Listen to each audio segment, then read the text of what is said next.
جسے خراج کہا جاتا تھا۔ حضرت مغیرہ بن شعبہ رضی اللہ تعالیٰ عنہ فیروز کی آمدن سے یومیہ 2 درہم وصول کرتے تھے، کیونکہ اس کا کاروبار خوب چل نکلا تھا۔ فیروز کو اتنی رقم کی ادائیگی کرا گزرتی تھی، اس لیے ایک دن حضرت عمر فاروق رضی اللہ تعالیٰ عنہ کے پاس حاضر ہو کر شکایت کی کہ میرے آقا مجھ سے بہت زیادہ خراج وصول کرتے ہیں۔ حضرت عمر فاروق رضی اللہ تعالیٰ عنہ نے پوچھا کتنا وصول کرتے ہیں؟ وہ بولا روزانہ 2 درہم۔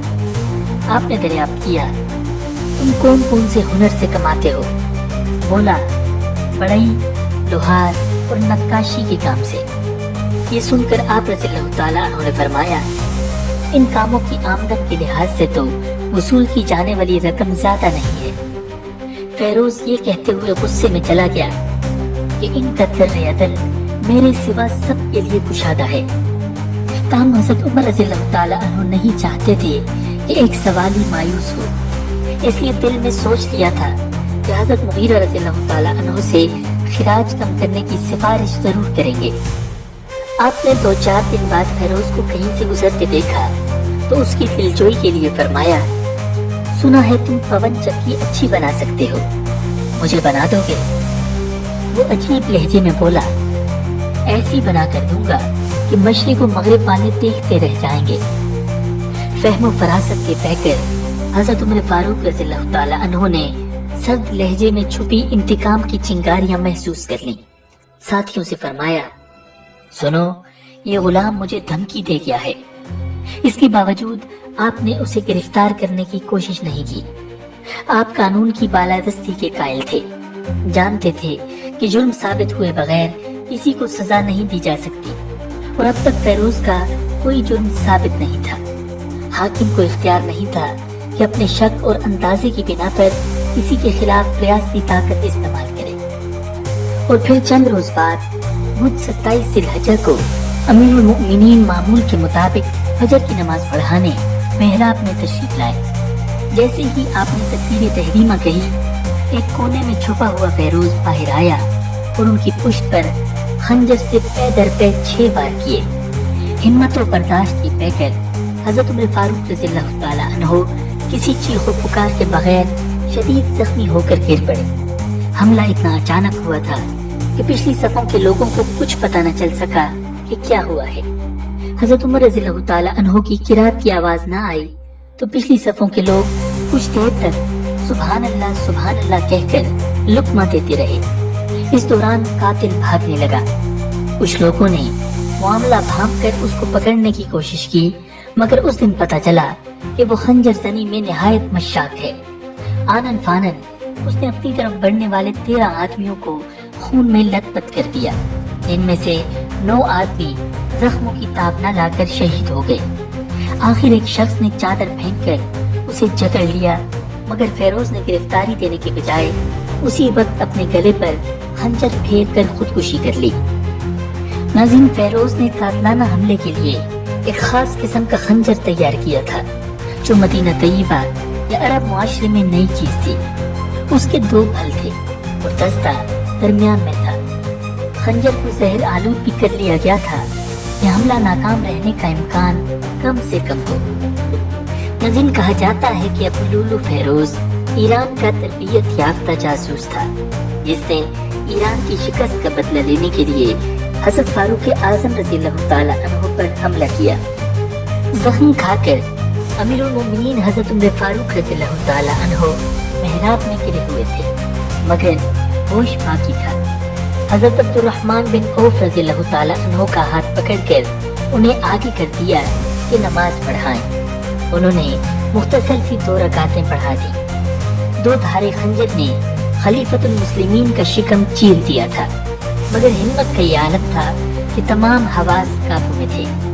لوگ نماز سے فارغ ہوئے تو امیر المؤمنین کی آواز ابھری، ابن عباس جا کر دیکھو کہ مجھے مارنے والا کون ہے۔ وہ دیکھ کر آئے اور بتایا مغیرہ بن شعبہ کا غلام۔ حضرت عمر رضی اللہ تعالیٰ عنہ نے کہا اچھا وہی کاریگر؟ عرض کیا جی ہاں وہی۔ فرمایا اللہ اسے ہلاک کرے، میں نے تو اس کے بارے میں انصاف کا معاملہ کیا تھا۔ پھر فرمایا حمد و ستائش ہے اس اللہ کی جس نے میری موت کسی اسلام کا کلمہ پڑھنے والے کے ہاتھوں نہیں ہونے دی۔ ناظرین، حضرت عمر رضی اللہ تعالی عنہ کو اٹھا کر گھر لایا گیا۔ زخموں کی شدت کی وجہ سے خون رکنے میں نہیں آ رہا تھا، اسی لیے بار بار غشی طاری ہو رہی تھی۔ آپ رضی اللہ تعالی عنہ کو غذا کے طور پر پہلے نبیذ اور پھر دودھ دیا گیا، مگر سب کچھ پیٹ کے زخم کے راستے خارج ہو گیا۔ یہ دیکھ کر طبیب نے بھی زندگی سے مایوسی ظاہر کر دی، مگر اس حالت میں بھی نماز کے وقت انہیں ہوشیار کیا جاتا رہا، اور آپ رضی اللہ تعالی عنہ فرماتے ہاں اس شخص کا اسلام میں کوئی حصہ نہیں جو نماز ترک کر دے۔ ناظرین، اصلاح خلق کے ولولے کا یہ عالم تھا کہ اس حالت میں بھی عیادت کے لیے آنے والے ایک نوجوان کی شلوار ٹخنوں سے نیچے دیکھی تو بڑی شفقت سے فرمایا بیٹا شلوار اوپر رکھنا، کپڑا صاف رہے گا اور یہ خوف خدا کی علامت ہے۔ اپنے اوپر چڑھنے والے قرض کا اپنے بیٹے حضرت عبداللہ بن عمر رضی اللہ تعالی عنہ سے حساب لگوایا تو 86,000 درہم بنے۔ بیٹے کو ان کی ادائیگی کی ترتیب سمجھائے۔ ناظرین، اس موقع پر کسی نے تعریف کی کہ آپ اتنے بڑے صحابی اور عادل حکمران ہیں، اب شہادت کا مرتبہ پا رہے ہیں۔ آپ رضی اللہ تعالی عنہ نے تعریف کا کوئی اثر لیے بغیر حسرت کے ساتھ فرمایا کاش حساب برابر ہو جائے، نہ کوئی سزا ملے نہ جزا۔ ناظرین، اس وقت آپ کی جانشینی کا مسئلہ واقعی سب سے اہم تھا۔ رفقا نے مشورہ دیا کہ کسی کو جانشین مقرر فرما دیں۔ آپ نے فرمایا مجھے گوارا نہیں کہ زندگی میں بھی یہ بوجھ اٹھاؤں اور مر کر بھی۔ تاہم آپ رضی اللہ تعالی عنہ کو خلافت کی منتقلی کی فکر ضرور لاحق تھی، چنانچہ آپ نے نہایت معقول فیصلہ کرتے ہوئے 6 بزرگ صحابہ کرام جن میں حضرت عثمان غنی، حضرت علی کرم اللہ وجہ الکریم، حضرت عبد الرحمن بن عوف، حضرت طلحہ، حضرت زبیر اور حضرت سعد بن ابی وقاص رضی اللہ تعالی عنہم پر مشتمل ایک جماعت کو نامزد کر دیا اور فرمایا میری موت کے بعد 3 دن کے اندر اندر یہ حضرات باہم مشورہ کر کے آپس میں سے کسی ایک کو امیر چن لیں۔ ناظرین، حضرت ابوبکر صدیق اور حضرت عمر فاروق رضی اللہ تعالی عنہما کے بعد یہی 6 حضرات پوری امت مسلمہ میں سب سے افضل اور صحابہ کرام میں سب سے عظیم المرتبت تھے، جن سے نبی اکرم صلی اللہ علیہ وسلم کا آخر دم تک خوش رہنا مشہور و معروف تھا۔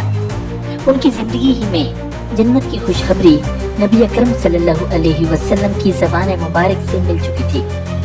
10 مبشرہ کے 7ویں فرد جو اس وقت تک حیات تھے حضرت سعید بن زید رضی اللہ تعالی عنہ تھے، مگر حضرت عمر فاروق رضی اللہ تعالی عنہ کی احتیاط کا یہ عالم تھا کہ انہیں اس شورا سے الگ رکھا، کیونکہ وہ حضرت عمر فاروق رضی اللہ تعالی عنہ کے بہنوئی بھی تھے اور چچازاد بھی۔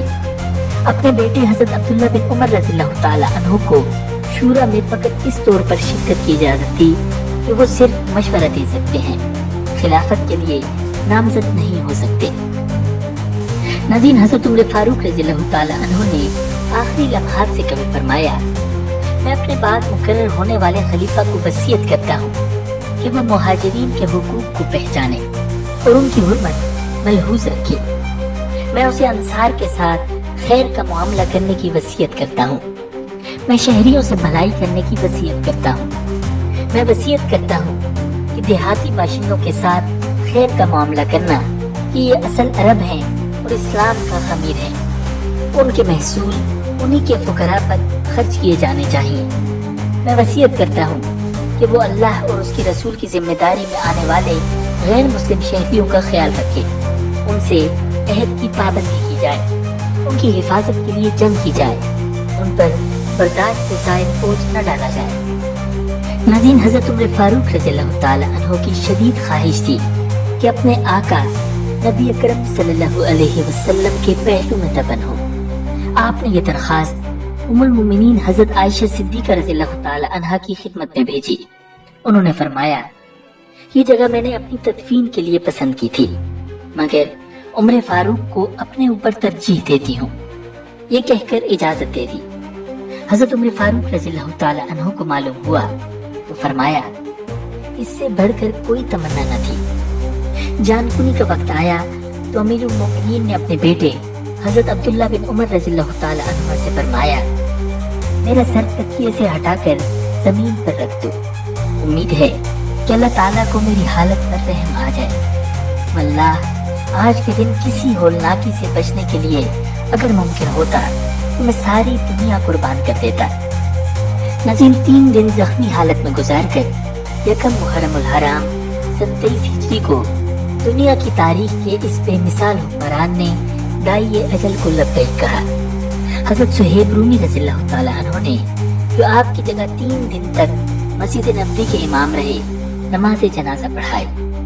آپ رضی اللہ تعالی عنہ اپنی آخری خواہش کے مطابق حجرہ عائشہ رضی اللہ تعالی عنہ میں نبی اکرم صلی اللہ علیہ وسلم اور سیدنا ابو بکر صدیق رضی اللہ تعالی عنہ کے پہلو میں مدفون ہوئے۔ انا للہ و انا الیہ راجعون۔ نظیم خلافت راشدہ کے ابتدائی 24 برس کا عرصہ اسلامی خلافت کے عروج کا زمانہ تھا۔ ہر طرف امن و امان تھا اور فتوحات کا سلسلہ بھی جاری تھا۔ عوام خوشحال اور لیڈرز امانت دار تھے، امت متحد تھی، کہیں کوئی ہنگامہ نہیں تھا۔ حضرت عثمان رضی اللہ تعالی عنہ نے بذات خود آخر تک ایک نہایت مثالی حکمران کا کردار پیش کیا تھا۔ البتہ آخری برسوں میں کچھ شرپسندوں نے ان کی حکومت گرانے کی سر توڑ کوششیں شروع کر دی تھیں، جو آخر میں حضرت عثمان رضی اللہ تعالی عنہ کی مظلومانہ شہادت کے دردناک سانحے کا باعث بنی۔ ناظرین کی وہ فتنہ تھا جس کی پیشگوئی احادیث میں کر دی گئی تھی، اور یہ وہ موڑ تھا جہاں سے امت خطرناک ترین فتنوں کے دور میں داخل ہو رہی تھی۔ ناظرین، آج کی اس ویڈیو میں ہم آپ کو حضرت عثمان رضی اللہ تعالی عنہ کی شہادت کی وجوہات اور اس دردناک سانحے کی مکمل تفصیلات بتائیں گے۔ مگر ویڈیو میں آگے بڑھنے سے پہلے اگر آپ ہمارے چینل پر نئے ہیں تو ہمارا چینل اسلامک ورلڈ نیوز ضرور سبسکرائب کیجیے، جہاں آپ کو اسلامی تاریخ سے متعلق مستند ترین معلومات ملتی رہیں گی۔ ناظرین، حضرت عثمان غنی رضی اللہ تعالی عنہ کو خلیفہ بنے چند برس گزرے تھے کہ یمن کے صدر مقام صنعا کے ایک کالے پجم یہودی نے اسلام قبول کرنے کا اعلان کیا اور عبداللہ بن سبا کے نام سے اس کی پہچان ہوئی۔ اسلام قبول کرنے کا اعلان کرنے کے بعد عبداللہ بن سبا نے کسی صحابی کی خدمت میں وقت نہیں گزارا۔ اس نے یمن سے اپنی مہم کا آغاز کیا اور چند برسوں میں حجاز، کوفہ، بصرہ اور شام تک کے سفر کر ڈالے۔ ناظرین، وہ بزرگی کا لبادہ اوڑھ کر مشہور ہوا۔ اس نے خود کو ایسے مصلح کے طور پر پیش کیا جو نیکی کا حکم دیتا اور گناہوں سے منع کرتا تھا۔ ناظرین، عبداللہ بن سبا نے اپنے نظریات کے پرچار کا آغاز نبی اکرم صلی اللہ علیہ وسلم سے غیر معمولی اظہار محبت کی شکل میں یوں کیا کہ نبی اکرم صلی اللہ علیہ وسلم یقیناً حضرت عیسیٰ علیہ السلام سے افضل ہیں، لہٰذا وہ دنیا میں ضرور واپس آئیں گے۔ پھر ابن سبا اگلا سبق یہ پڑھاتا کہ ہر نبی کا ایک وصی یعنی جانشین ہوتا ہے، اور آپ صلی اللہ علیہ وسلم کے وصی حضرت علی کرم اللہ وجہ الکریم ہے۔ نبی اکرم صلی اللہ علیہ وسلم خاتم الانبیاء ہیں اور حضرت علی رضی اللہ تعالی عنہ خاتم الاوصیاء۔ اگلے مرحلے میں وہ اپنے ہم خیال لوگوں کو حضرت عثمان رضی اللہ تعالی عنہ کے خلاف بغاوت پر اکساتے ہوئے کہتا، اس سے بڑھ کر ظالم کون ہوگا جو نبی اکرم صلی اللہ علیہ وسلم کی وصیت پر عمل نہ ہونے دے اور نبی کے وصیت کردہ فرد کا حق غصب کر لے اور خود امت کے معاملات کا مالک بن جائے۔ جب یہ نہ سمجھ لوگ حضرت عثمان رضی اللہ تعالی عنہ کو خلافت کا غاصب ماننے لگتے تو انہیں بھڑکاتے ہوئے کہتا، نبی کے وصی کی موجودگی میں عثمان نے خلافت پر ناحق قبضہ کیا ہوا ہے۔ اب اس تحریک کو لے کر اٹھو اور حرکت میں آ جاؤ۔ ناظرین، اس فتنے کے مراکز 3 شہر تھے، کوفہ، بصرہ اور مصر کا صدر مقام فسطاط۔ ان 3 شہروں کے علاوہ ایک چوتھا شہر بھی غیر محسوس طور پر فتنے کا مرکز بننے کی طرف بڑھ رہا تھا۔ یہ شہر دمشق تھا، جو کہ پہلے تینوں مراکز سے مختلف اور ایک قدیم شہر تھا۔